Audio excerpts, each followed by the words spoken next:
1981। Bolivia का Amazon जंगल। एक 22 साल का ऑस्ट्रेलियाई लड़का रॉबर्ट 3 हफ्ते तक जंगल में अकेला भटकता रहा। उसने बंदरों को खाया, दीमकें खाई, खूंखार मछलियों से लड़ाई की और बुखार में ऐसे डरावने भ्रम देखे कि मौत भी उसे राहत जैसी लगने लगी। लेकिन सबसे खतरनाक बात यह है कि ये कोई फिल्म नहीं, बल्कि रॉबर्ट की असली कहानी है। और आज मैं आपको बताऊंगा कि कैसे रोमांच के नाम पर शुरू हुई ये यात्रा इतिहास की सबसे भयानक सर्वाइवल स्टोरी बन गई।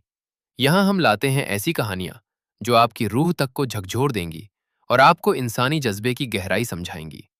तो चलिए शुरू करते हैं रॉबर्ट की उस यात्रा से जो रोमांच के रूप में शुरू हुई और धीरे धीरे एक डरावने सपने में बदल गई। एक ऐसा सपना जिससे जागना भी आसान नहीं था।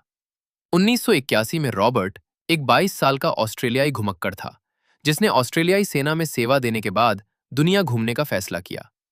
दक्षिण अमेरिका उसका सबसे बड़ा सपना था, खासतौर पर अमेज़न का रहस्यमयी जंगल। अक्टूबर 1981 में वो बोलीविया के लापास शहर पहुंचा।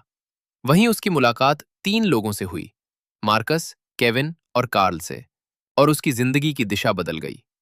पहला था मार्कस स्टैम, एक स्विस अध्यापक। दूसरा केविन गेल, एक अमेरिकी फोटोग्राफर। और तीसरा कार्ल। कार्ल एक रहस्यमय और बातूनी आदमी था जिसने दावा किया कि वह ऑस्ट्रियाई भूविज्ञानी है। उसने कहा कि उसे अमेज़न के सबसे गहरे हिस्सों के बारे में पता है। उसने बताया कि वहां एक अलग थलग जनजाति रहती है और सोने की खुदाई की संभावना भी है। रॉबर्ट का रोमांच तुरंत जाग उठा। मार्कस और केविन भी कार्ल की बातों में आ गए और चारों ने मिलकर अमेज़न के खतरनाक हिस्से में जाने का फैसला कर लिया। 3 नवंबर 1981 को वे सामान लेकर निकल पड़े। उनके बैगों में कुछ खाने का सामान, मच्छरदानी, बंदूक, माचिस और बेसिक सर्वाइवल गियर था। उन्हें लगा ये 3-4 हफ्ते की मजेदार यात्रा होगी, पर उन्हें पता नहीं था कि आगे क्या भयंकर इंतजार कर रहा है।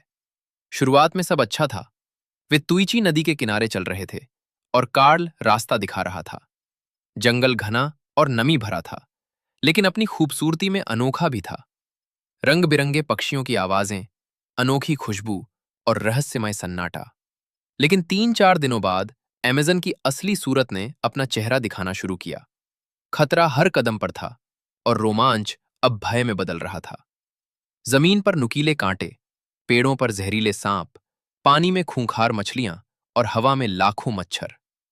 मार्कस सबसे पहले बीमार पड़ा। उसके पैरों में गंभीर घाव हो गए जो लगातार गीले रहने से सड़ने लगे। मार्कस चल भी नहीं पा रहा था। वहीं खाने का सामान भी खत्म हो रहा था। तनाव बढ़ रहा था और हर कोई थका हुआ और कमजोर महसूस कर रहा था।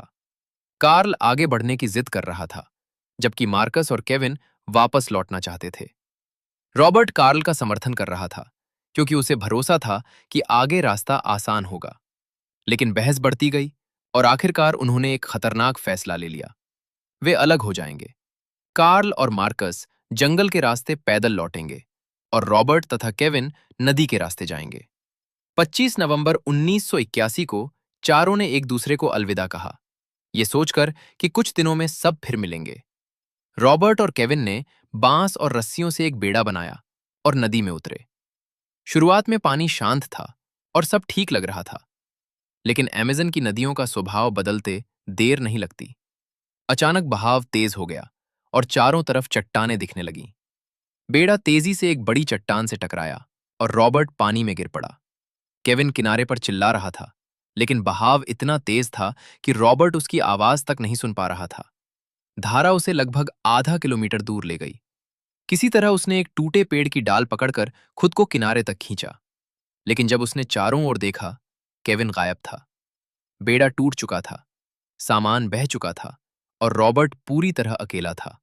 अमेज़न के सबसे घने हिस्से में, बिना खाने, बिना हथियार और बिना किसी मदद के। उसे बस एक ही बात का सहारा था, जिंदा रहने की जिद। अमेज़न को हरा नरक कहा जाता है और अब रॉबर्ट समझने लगा था कि क्यों। उसकी असली परीक्षा अब शुरू होने वाली थी। पहली रात रॉबर्ट के लिए सबसे कठिन थी। वो केविन को खोजता रहा। नदी किनारे जाकर